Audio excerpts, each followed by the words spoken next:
আমি এখনো বিশ্বাস করি রাজনীতিতে যাওয়া আমার ভুল হয়নি। কারণ আমি চেয়েছি আমার এলাকা মাগুরার জন্য কাজ করতে।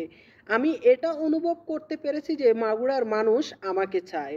আমি এখনো এটা বিশ্বাস করি যে আমার নির্বাচনী এলাকায় একটি সুষ্ঠু ভোট হয়েছে। আমি এখনো যদি নির্বাচন হলে প্রতিদ্বন্দ্বী করি আমার বিশ্বাস আমিই জিতবো।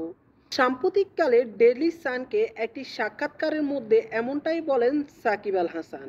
খেলার জন্য এসএসসি পরীক্ষা দিচ্ছেন না যুব এশিয়া কাপ জয় করে আনা আজিজুল হাকিম তামিম। আসন্ন শ্রীলঙ্কা সিরিজে খেলার জন্যই গত 10 এপ্রিল অনুষ্ঠিত হতে যাওয়া এসএসসি পরীক্ষাতে অংশগ্রহণ করছেন না তিনি। এবার বুঝুন একটা মানুষ খেলার জন্য কতটা পাগল।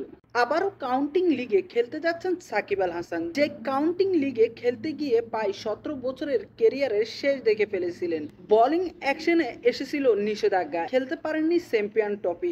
1 বছরের মধ্যে তিনি মুদ্রার এই ফিটও দেখেছেন, ওই ফিটও দেখেছেন। বারবার তাকে বোলিং অ্যাকশনের পরীক্ষা দিতে হয়েছে এবং কি পুনরায় বোলিং অ্যাকশন সূত্রে আবারও সেই কাউন্টিং লিগে খেলতে যাচ্ছেন সারের হয়ে সাকিব আল হাসান। ফিলিস্তাইনে আমার মুসলিম ভাই বোনদের উপরে নির্মম অত্যাচারের প্রতিবাদ জানিয়ে যা বলেছেন ক্রিকেটার আফিফ হোসাইন। আফিফ হোসাইন বলেন যে ওরা শুধু জমি রক্ষা করছে না, ওরা ইমান রক্ষা করছে। ওদের হাতে নেই অস্ত্র, কিন্তু আছে আকাশ ছোঁয়া ইমান। জয় তাদেরই হবে ইনশাআল্লাহ। আফগানিস্তানের ক্রিকেটারদের প্রশংসায় পঞ্চমুখ তাসকিন আহমেদ। তাসকিন আহমেদকে প্রশ্ন করা হয় যে আফগানিস্তানের ক্রিকেটাররা এত দ্রুততম উন্নতি করছে, এ বিষয়ে আপনি কি বলবেন? তাসকিন আহমেদ বলেন যে আফগানিস্তানের ক্রিকেটাররা বিশ্বের নানান দেশের লিগগুলো খেলে বেড়ায়। দিনের পর দিন তারা লিগ খেলে তাদেরকে পরিবর্তন করছে এবং উন্নত করছে।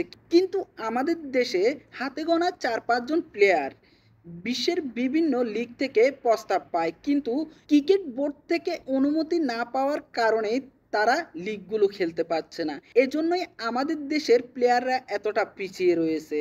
বাংলাদেশ টি-20-র ক্যাপ্টেন হিসেবে নুরুল হোসেন সোহানকে দেখতে চান বাংলাদেশের সাবেক ক্রিকেটার আশরাফুল।